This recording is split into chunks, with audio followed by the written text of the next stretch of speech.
Hello, I thought it's about time to put a short video together on what to do and what to check if there's any issues with the burner startup.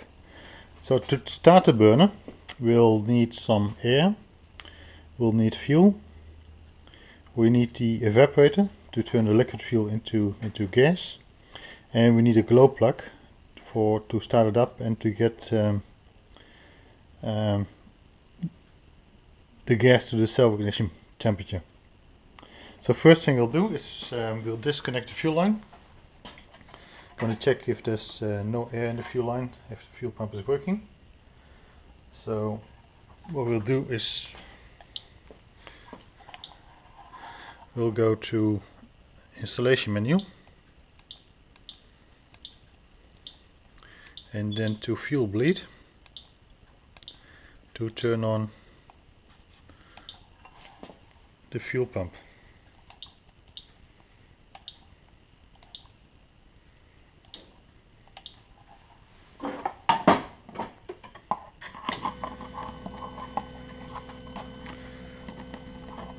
The pump is working well. It should run at maximum frequency and you should see a steady drip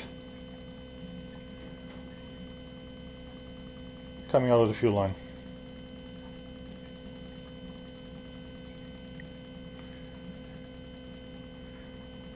That seems to be working fine, so I'll stop that again. So the fuel pump is working, there's no air in the fuel line, so that's good. I'll remove the fit. I'll first have a look at the evaporator now.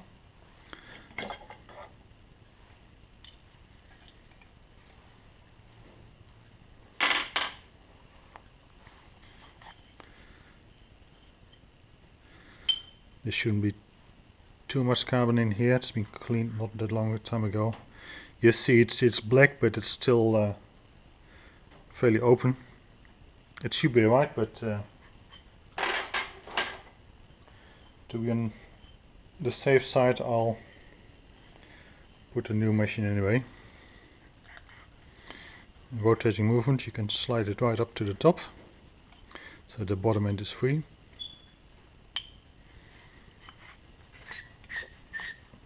Okay, and you should not see the mesh in front of these holes.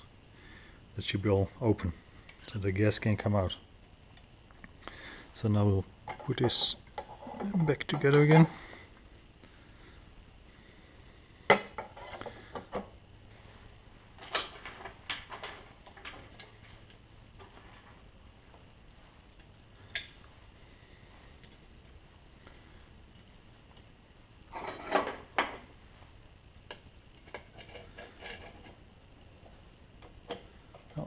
Of course not, that should be there.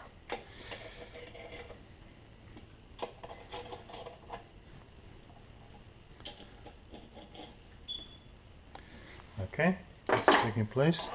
A quick look at the glow plug. Probably not much to see, because if the glow plug is faulty, if the wire is broken, then it should not start at all, come up as a fault. So that all looks fine.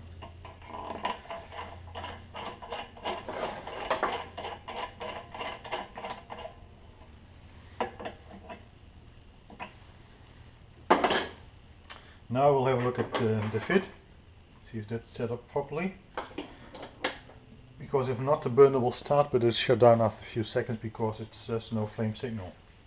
To check that,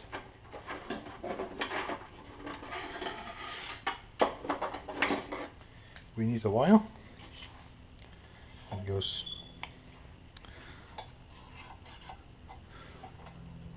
all the way down. Make a mark. The distance should be in the order of 134.5 mil. It's pretty much spot on. Then you make another mark 9 millimeters below that. Probably there, it's close enough. And then the fit clip has to be positioned to line up with the mark. That's the tip. and I think that's good. So it means that the tip of the fit is 9 mil off the bottom of the top of the ceramic. There's 9 mil clearance at the top. So we put that back in.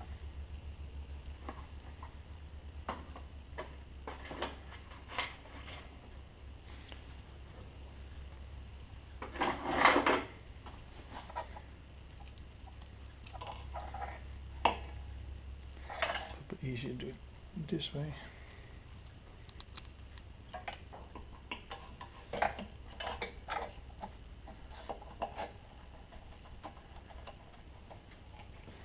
Okay, fit's checked and done. That's good.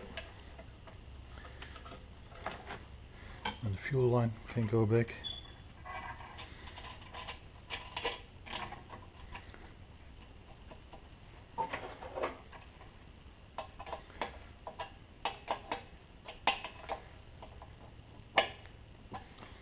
Done.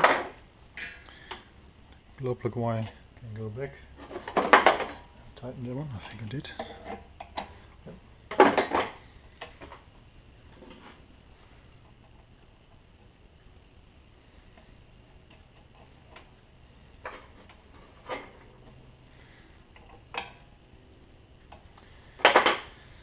Okay, that's fuel, that's the evaporator, glow plug, the fit. The air we can't really check without the Micromon software, but when the glow plug is on, the fan should be running at 10%, just to keep a little bit of airflow and push any fumes back out. You don't want to come out here and you can smell it in the boat. When the burner is ready to start, it will first do a air purge on 100%, and then it will drop down to 25%. At that point, the fuel pump will start at a start frequency of 4 Hz, provide a little bit of fuel that should ignite, and there should be flame. It will stay in a situation for a few minutes until it's stabilized, and then the fan will start to ramp up. More and more air, and you can hear the fuel pump increasing the frequency as well, just trying to keep up with the amount of air. And at that point the O2 sensor is in control, and that regulates the fuel pump, the amount of fuel going to the burner. For the first few minutes the oxygen sensor doesn't do anything. It's not used, so we don't really need it. And the reason I might take it out is that if you have a couple of faulty starts, we've pumped fuel into the combustion chamber, but there was no ignition. That means there might be a pool of fuel sitting inside. When we start the glow plug, there's a lot of smoke which might upset the oxygen sensor. So to get around that, we'll just remove the oxygen sensor. Let's plug the hole. Don't want to get any fumes or smoke coming out of that hole. And then so we've taken the sensor out for now. It doesn't upset the electronics. There's one more thing to check. I've talked about the start frequency for the fuel pump, which is something you can find in a hidden menu. If you go to menus, right to the bottom, end of menus, you go to the right, down, right, down, down, right, down, down, down, right. You come in the hidden menu, which is for authorized service personnel only, which is you. So then you go down to start fuel, and that is set here to 4 Hz, which is the standard setting. So if you want to change it, you go to the right, and you can go up or down as required. But standard setting is 4, so we'll leave it there. The other thing you might want to check over here is the e-glow. This is the value that the that means a certain amount of energy that goes into the glow plug for the burner is ready to start. So the value should be 40,000, which is correct here. If not, you can change it in the same way.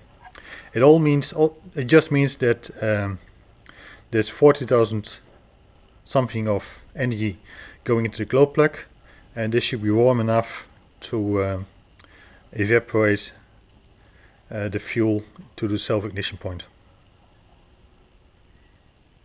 Okay, all the way back. So now should be ready to go.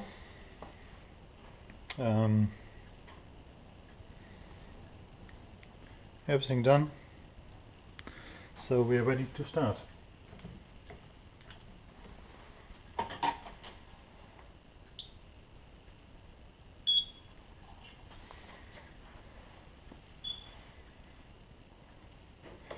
Powering up.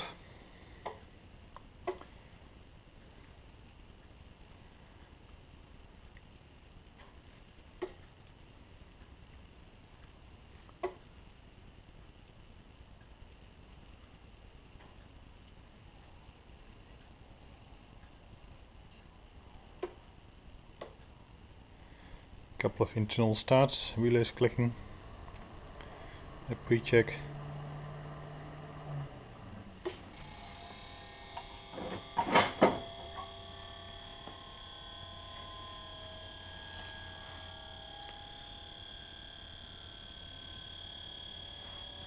Something is a bit noisy there. A little vibration somewhere.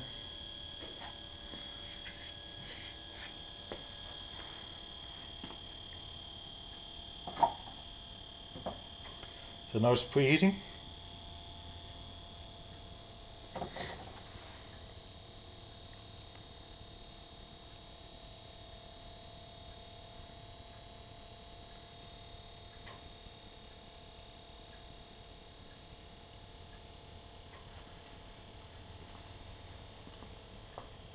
The fan is slowly running at 10%. You can hardly notice.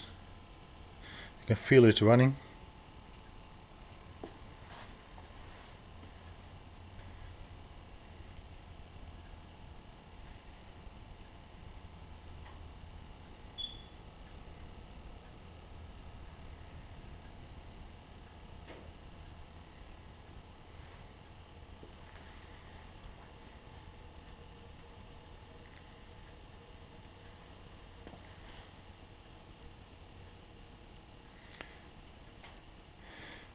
Glow plug slowly starting to heat up.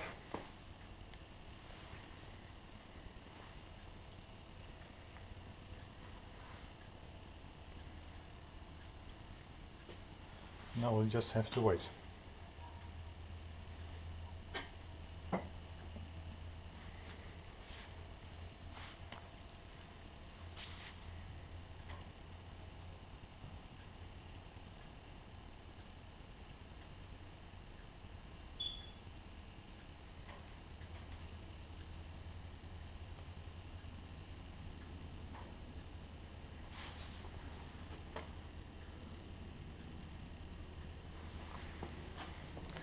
It takes a few minutes.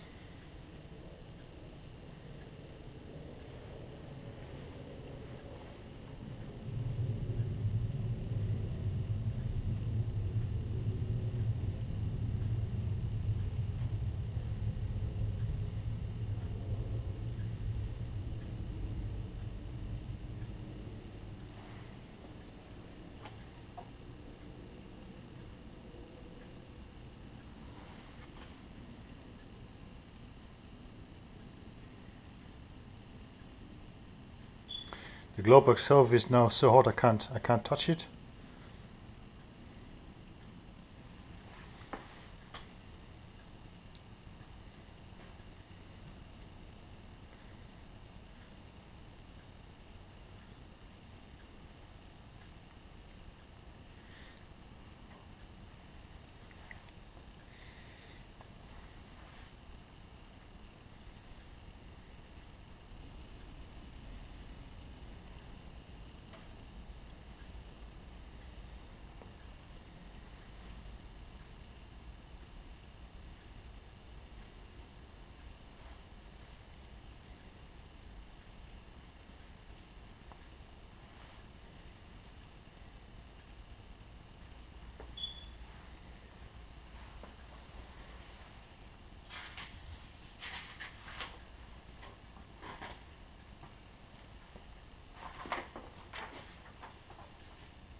Even the flange evaporator is not too hot.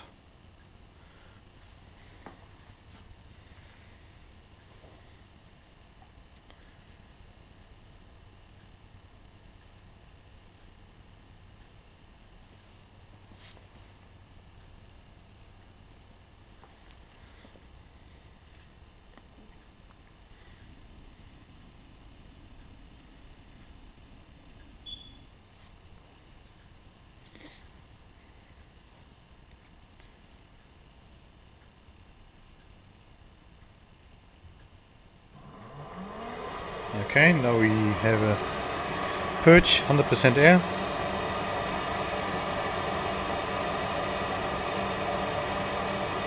At this point the oxygen sensor will take a reading. So to avoid we get a faulty reading, we've taken it out. You can now hear the fuel pump. And you can hear the flame as well.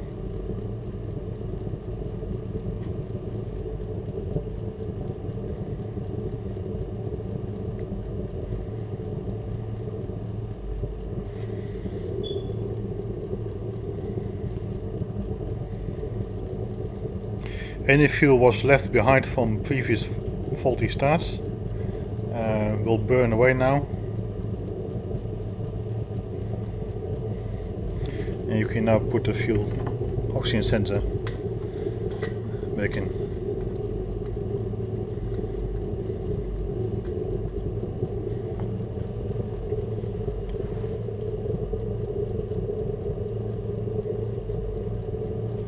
One thing I should add, if of course you need air for the combustion, if for that reason the exhaust is blocked, which could be a blocked condensate drain at the bottom, or water in the exhaust pipe, or blocked heat exchanger, then the exhaust gases can't get out and the air won't be able to be pushed in.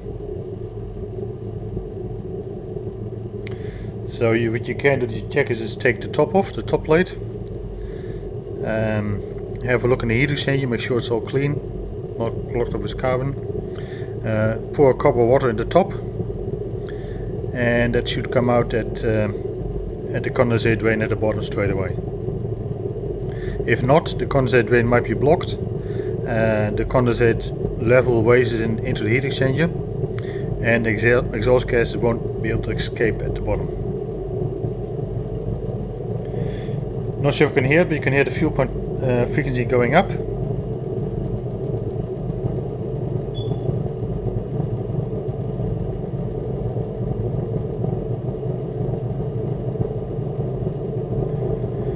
And the fan speed will increase as well.